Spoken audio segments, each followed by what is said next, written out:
Good morning, good afternoon, good evening. Welcome back to the channel. We talk about crypto and economics and lots of other fun stuff. As always, a free way you can support this channel. Hit the like button, subscribe to the channel, turn on the notifications, leave a comment in the comment section for the algorithm. But otherwise, let's go ahead and dive on into this. I want to share with you my number one rule heading into September. If you don't know, I posted a short video on TikTok and on X talking about September historically. Here's what we have to look forward to in September. September is historically a bad month, a flat month, whatever you want to call it. The best month ever for Bitcoin was a 6% rise in 2016. The worst month was a 13% drop. I don't remember what year that was, but that's generally what we have to look forward to in September. Is just nothing exciting, usually down. 3 out of 10 years were green. 2023 was a green month. I would expect whatever Bitcoin closes at in August that we would be a little bit lower in September. And even if it's as bad as the worst year, that would mean Bitcoin would go to the lower 50s. Now, lots and lots of things can happen in between. I know some people who are calling for Bitcoin to revisit those lows of the liquidation wick at $49,000 or to even go lower than that to the mid 40s. Whatever the case, I would expect September to close somewhere in the 50s if we close the month in the 50s and not in the 60s. And knowing that and knowing that we have something pretty historic in terms of potentially rate cuts at the September 18th Fed meeting, I would say that my number one rule, let me just get into this. There's going to be a lot of volatility in September, but I am a buyer and a holder. I refuse to sell a dime of any cryptocurrency in September unless there's some kind of family emergency or something like that, or I need to pay bills, whatever. Otherwise, I am not buying a dime of crypto. Excuse me.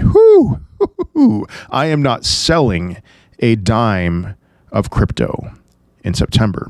And why is that?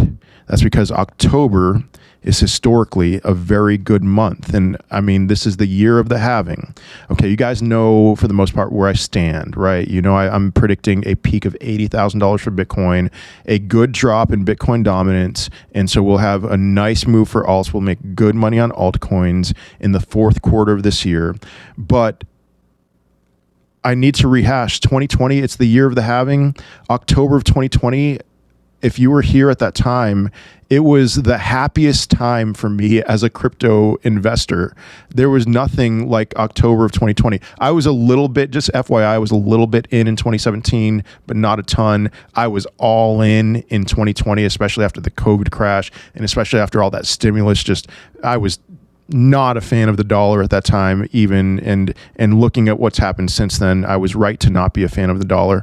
So starting around October 11th, we opened the month in October at around $10,000, quickly got up to $11,000, hung around there, and then around October 11th, it was insane. And we might have something like this to look forward to in some regard. But like starting October 11th, we just went up and up and up. And I remember waking up every morning and just thinking like, okay, at some point we got to have some kind of a correction, but there were no corrections. There were no dips.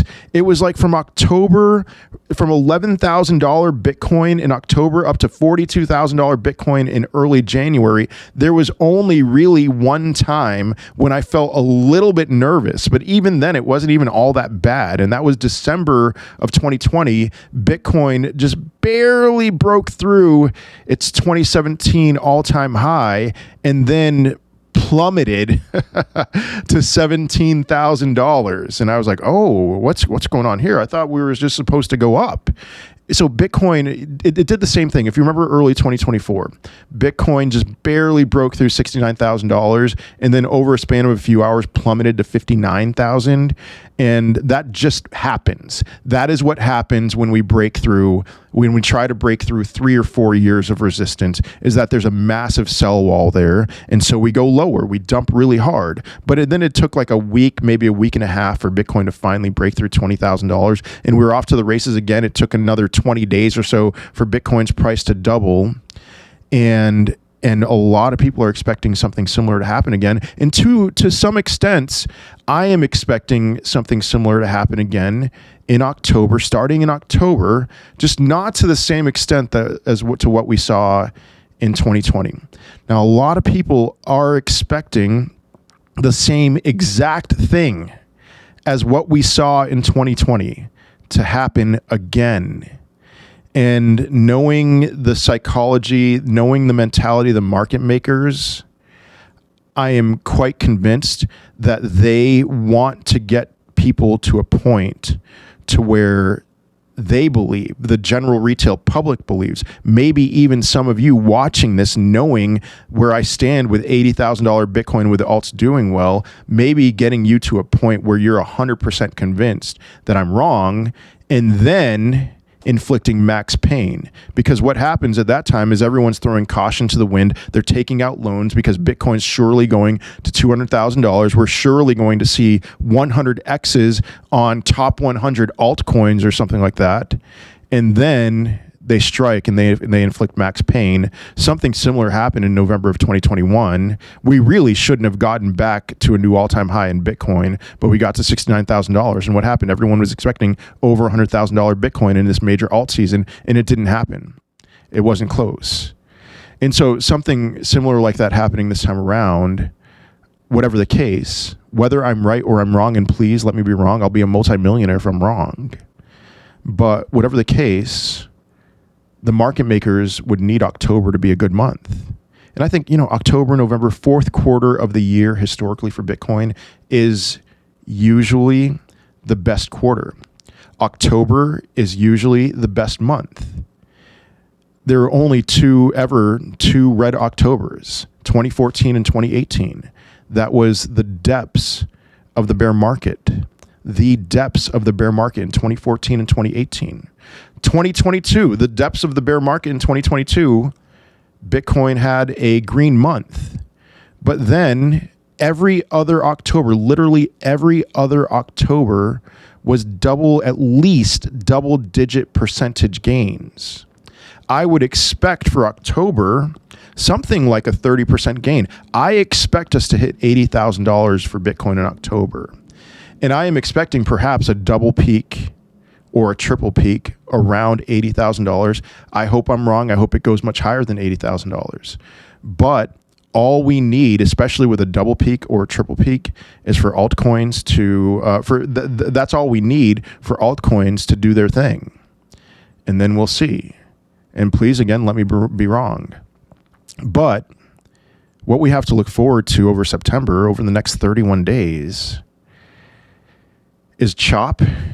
And I would expect volatility, especially with these somewhat historic rate cuts.